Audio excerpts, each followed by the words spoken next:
नारद भक्ति सूत्र प्रथम अनुवाक प्रेम रूपा भक्ति का स्वरूप। पहला सूत्र। अब हम भक्ति की व्याख्या करेंगे। दूसरा सूत्र। वह भक्ति ईश्वर के प्रति परम प्रेम रूपा है। व्याख्या। भक्ति के अनेक प्रकार बतलाए गए हैं, परंतु नारद जी जिस भक्ति की व्याख्या करते हैं वह प्रेम स्वरूपा है। भगवान में अनन्य प्रेम हो जाना ही भक्ति है। ज्ञान कर्म आदि साधनों के आश्रय से रहित और सब ओर से इस प्रकार शून्य होकर चित्त वृत्ति अनन्य भाव से जब केवल भगवान में ही लग जाती है, जगत के समस्त पदार्थों से तथा परलोक की समस्त सुख सामग्रियों से, यहाँ तक कि मोक्ष सुख से भी चित्त हटकर एकमात्र अपने परम प्रेमास्पद भगवान में लगा रहता है। सारी ममता और आसक्ति सब पदार्थों से सर्वथा निकलकर एकमात्र प्रियतम भगवान के प्रति हो जाती है। तब उस स्थिति को अनन्य प्रेम कहते हैं। तीसरा सूत्र। और अमृत स्वरूपा भी है। व्याख्या। भगवान में अनन्य प्रेम ही वास्तव में अमृत है। वह सबसे अधिक मधुर है और जिसको ये प्रेमामृत मिल जाता है वह उसे पान कर अमर हो जाता है। लौकिक वासना ही मृत्यु है। अनन्य प्रेमी भक्त के हृदय में भगवत प्रेम की एक नित्य नवीन पवित्र वासना के अतिरिक्त दूसरी कोई वासना रह ही नहीं जाती। इसी परम दुर्लभ वासना के कारण वह भगवान की मुनि मनहारण लीला का एक साधन बनकर कर्म बंधन युक्त जन्म मृत्यु के चक्कर से सर्वथा छूट जाता है। वह सदा भगवान के समीप निवास करता है और भगवान उसके समीप। प्रेमी भक्त और प्रेमास्पद भगवान का यह नित्य अटल संयोग ही वास्तविक अमृत है। इसी से भक्तजन मुक्ति ना चाहकर भक्ति चाहते हैं। चौथा सूत्र। जिस परम प्रेम रूपा और अमृत रूपा भक्ति को पाकर मनुष्य सिद्ध हो जाता है, अमर हो जाता है और तृप्त हो जाता है। व्याख्या। जिसने भगवत प्रेमामृत का पान कर लिया वही सिद्ध है। सिद्ध शब्द से यहाँ अड़वा आदि सिद्धियों को प्राप्त पुरुष से अभिप्राय नहीं है। प्रेमी भक्त इन सिद्धियों की तो बात ही क्या, मोक्ष रूप सिद्धि भी नहीं चाहता।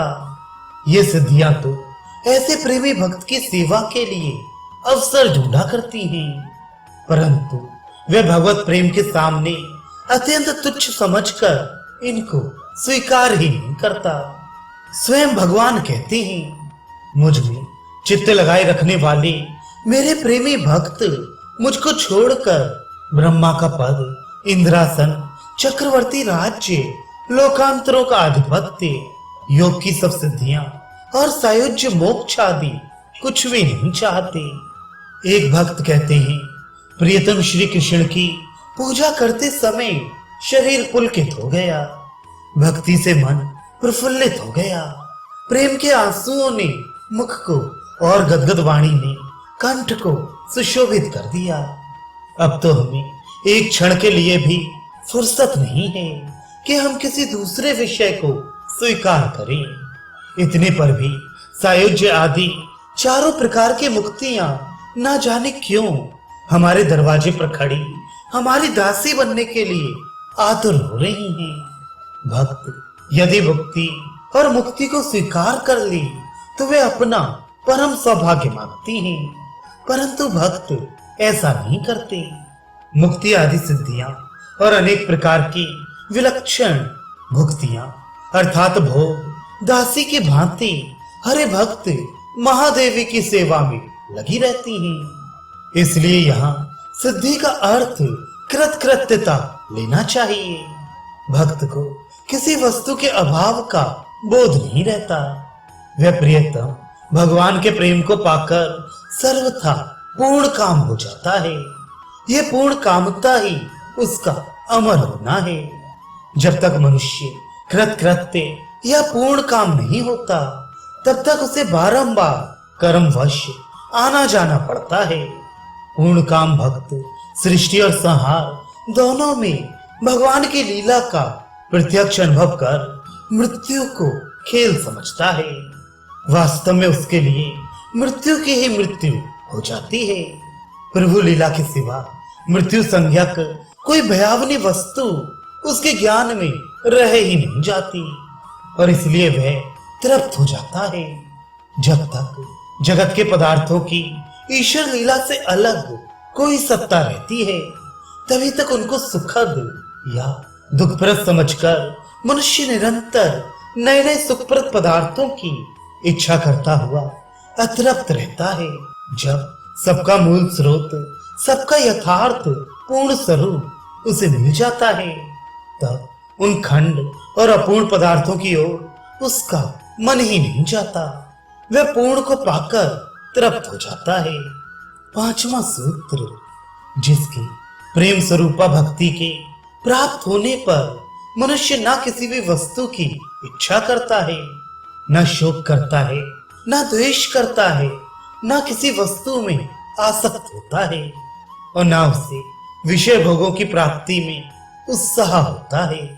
व्याख्या, वह प्रेमी भक्त उस परम महान वस्तु को पा लेता है जिसके पाने पर सारी इच्छाएं नष्ट हो जाती हैं। जगत के प्रेम, ऐश्वर्य, सौंदर्य, बल, यश, ज्ञान, वैराग्य आदि समस्त पदार्थ जिनके लिए भोगी और त्यागी सभी मनुष्य अपनी अपनी रुचि के अनुसार सदा ललचाते रहते हैं, भगवत प्रेम रूपी दुर्लभ पदार्थ के सामने अत्यंत तुच्छ हैं।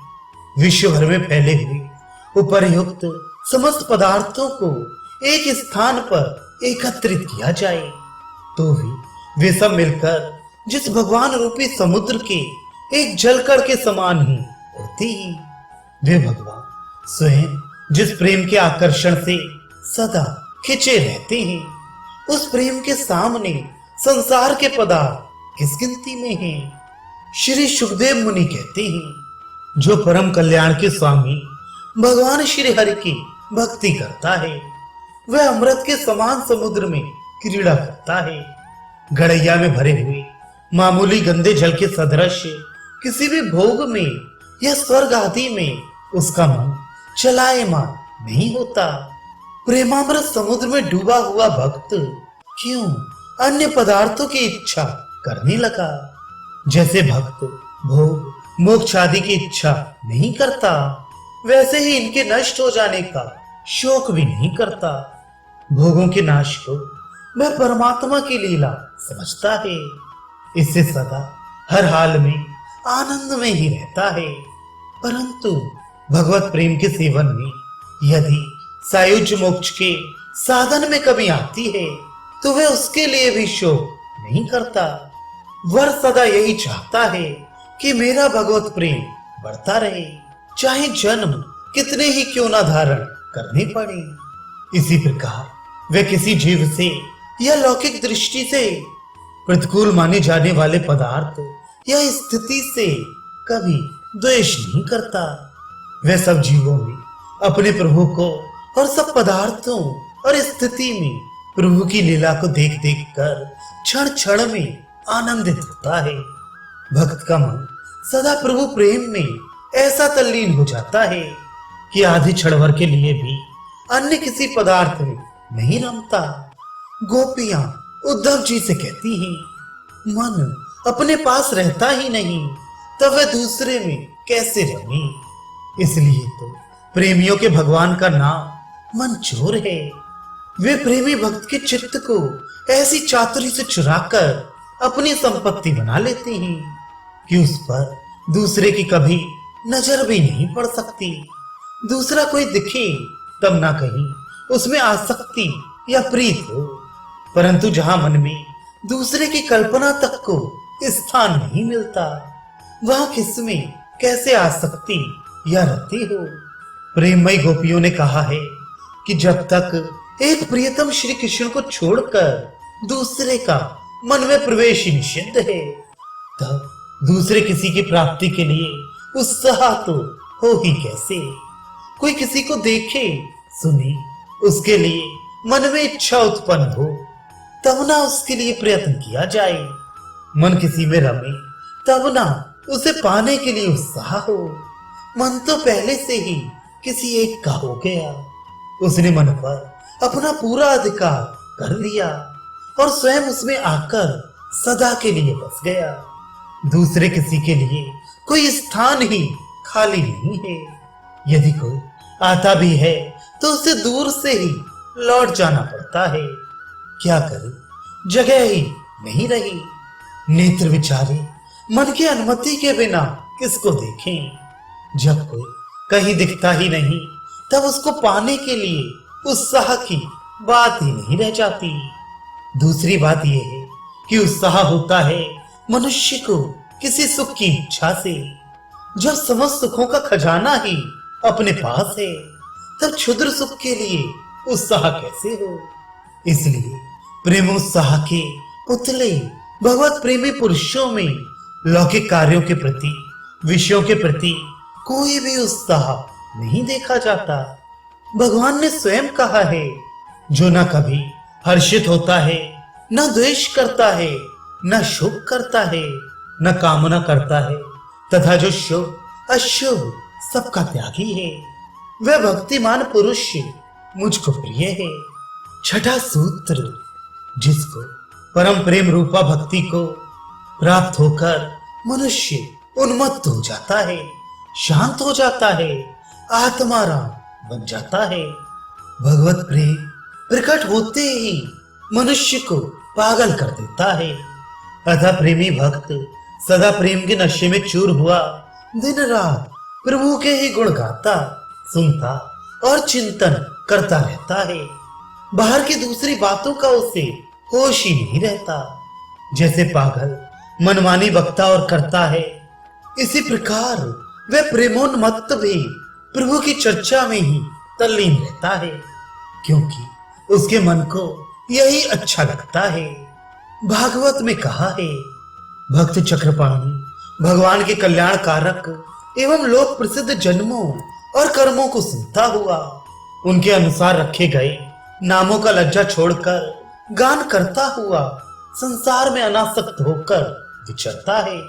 इस प्रकार का व्रत धारण कर वह अपने प्रियतम प्रभु के नाम संकीर्तन से उनमें अत्यंत प्रेम हो जाने के कारण द्रवित चित्त हुआ उन्मत्त के समान कभी अलौकिक भाव से खिलखिलाकर हंसता है, कभी रोता है, कभी चिल्लाता है, कभी ऊंचे स्वर से गाने लगता है और कभी नाच उठता है।